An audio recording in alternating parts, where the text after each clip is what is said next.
En el nombre del Padre, y del Hijo, y del Espíritu Santo. Amén. Queridos hermanos, voy a resumirles los números 56 a 61.8 del libro Para Salvarte, del Padre Jorge Loring, que corresponde al envío número 16 de nuestro curso Teología para Todos.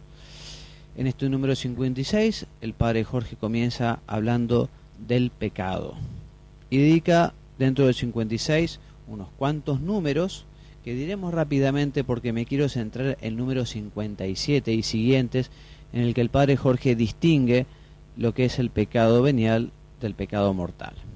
Pero comencemos entonces definiendo lo que es el pecado, diciendo que es toda acción u omisión voluntaria contra la ley de Dios. Consiste justamente en decir, hacer, pensar o desear algo contra los mandamientos de Dios y de la Iglesia. Es pecado porque es desobediencia a Dios, es pecado porque es rebeldía.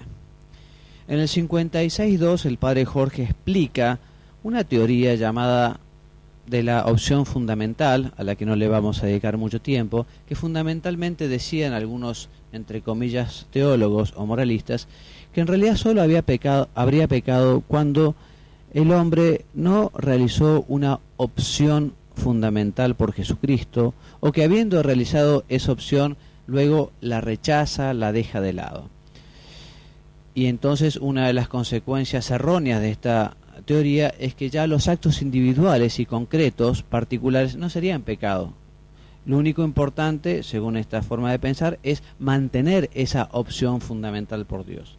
Bueno, evidentemente nosotros todos tenemos que hacer una opción fundamental por Dios, claramente, pero nuestras faltas o nuestros errores o nuestros pecados particulares, personales, individuales, son pecados cada uno de ellos porque es una desobediencia a Dios. Quien quiera profundizar en el tema puede leer el libro del Padre Jorge o, mejor aún, tomar la encíclica del Papa Veritatis Splendor, que recoge las enseñanzas del Papa en materia moral, y justamente en este documento explica muchos de los errores de algunos moralistas o teólogos, entre comillas, sobre este tipo de cuestiones. En el número 56.4 el Padre Jorge nos habla de los pecados de omisión, o sea, los pecados no solo son de comisión, hacer el mal, sino uno puede, si deja de hacer el bien que debe, comete un pecado de omisión. Habla de los llamados pecados sociales, y recordando que los pecados son siempre personales, que pueden tener evidentemente una repercusión social y que pueden generar estructuras de pecado, pero los pecados son siempre de las personas. El número 56.5 nos habla de que especialmente tientan al hombre el mundo, el demonio y la carne, y que la concupiscencia, esa inclinación al pecado que tenemos todos los hombres, con la que tenemos que luchar. A renglón seguido, un poquito más adelante, cita los 7 pecados capitales, que se llaman capitales porque son como la cabeza de otros muchos pecados, que son la soberbia, la lujuria, la avaricia, la ira, la gula, la envidia, la pereza, etc. El número 56.6 nos habla del respeto humano. Respeto humano se llama aquella persona, o tiene respeto humano a aquella persona que obra mal, pero por vergüenza de hacer el bien, vergüenza del que dirán. Y nosotros no podemos tener respeto humano, o sea, no podemos cometer por lo que digan los demás. 56.8 nos vuelve a recordar el Padre Jorge que el peor de los males es el pecado. Y en el 56.9 nos habla de las normas morales. Las normas morales, la ley moral, nos la ha dado Dios para que nosotros la conozcamos y la vivamos. Las normas morales no se dictan por consenso o por votación. Dedica unos importantes párrafos a explicar el error actual del relativismo ético, que fundamentalmente lo que dice es que no hay posibilidad de alcanzar una verdad absoluta, que todo es más o menos relativo, entonces justamente la única solución es tratar de consensuar cuál es la verdad, ¿no? Hay verdades objetivas, las tenemos que conocer, las tenemos que buscar, las tenemos que estudiar en nuestra conciencia, porque Dios nos las ha dado. El hombre tiene una ley natural, pero además ha tenido una ley divino positiva, los mandamientos, tenemos todas las enseñanzas en las Sagradas Escrituras. Sabemos que cada uno está obligado a actuar según su conciencia, pero no es la conciencia propia y personal la que dicta la norma moral, no es la conciencia la que crea la ley. La conciencia tiene que buscar el conocimiento de la ley. Nosotros tenemos que formar nuestra conciencia. Por eso hoy quizá más que nunca les recomiendo que no dejen de comprar y de tener el compendio del Catecismo de la Iglesia Católica, que es una maravilla, que allí está resumido justamente la esencia del catolicismo. Tenemos que formar nuestra conciencia. La experiencia indica que hoy por hoy hay una gran ignorancia, una muy poca conciencia de pecado. En los retiros que predico muchas veces, cuando alguno les facilita un examen de conciencia con preguntas y respuestas, tienen grandes descubrimientos. Pero esto es pecado también. Y bueno, por eso hay que estudiar, hay que saber, hay que preguntar, hay que leer, en fin, hay que formar la conciencia. Porque la conciencia errónea, no siempre está exenta de pecado. O sea, para que haya pecado, lo vamos a ver, hay que saber que es pecado. Pero si uno tiene ignorancia por la propia culpa, es pecado. Como también un médico no puede decir, es que yo no sabía que había que sacar el bisturí después de la operación del estómago del paciente. O sea, es verdades básicas que uno tiene obligación de conocer. La Veritas Splendor, entre otras cosas, nos recuerda el Padre Jorge, nos dice que también existen actos que son intrínsecamente inmorales y siempre son inmorales, no importa las circunstancias, por ejemplo, el aborto procurado de un inocente o la blasfemia. Y luego les decía, ya pasa al número 57.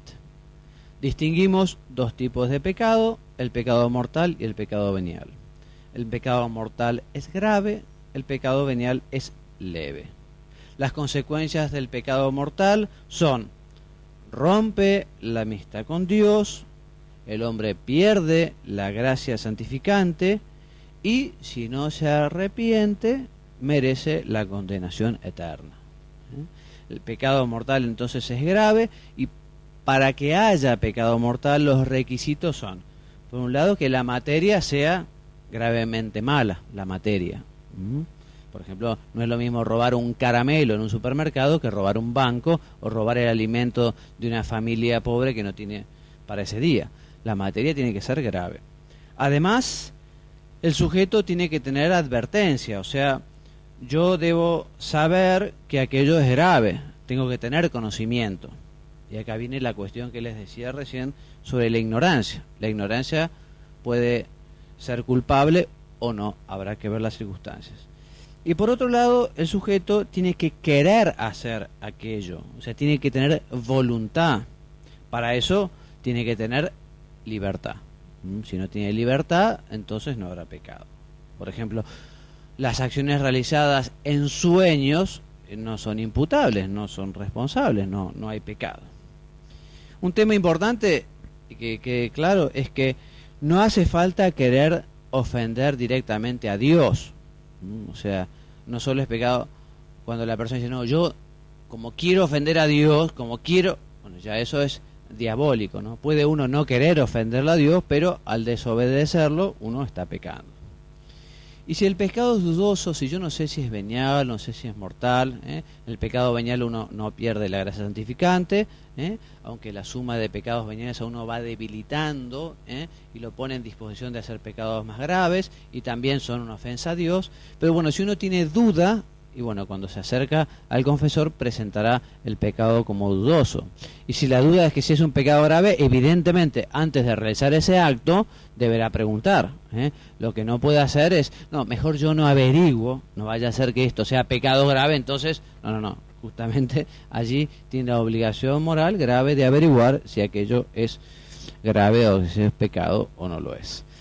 Bien, sabemos que para que haya pecado basta la intención, aunque quizá no se realice la acción. Por ejemplo, una persona, quiere robar, va y roba una suma de dinero y después descubre que aquel dinero era suyo.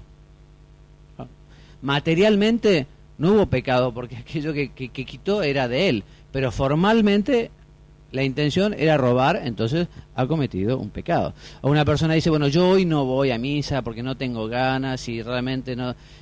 Y resulta que era sábado, no era domingo, ¿no? Entonces, él cometió un pecado como si hubiera faltado un domingo porque él creía que era domingo. Bueno.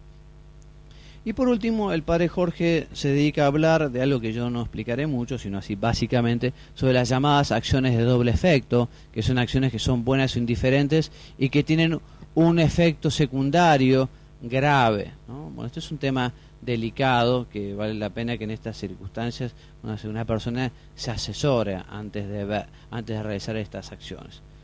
Muy bien, y así terminamos entonces nosotros con este resumen del envío 16. Y yo me despido enviándoles mi bendición. Que Dios los bendiga y los haga muy santos.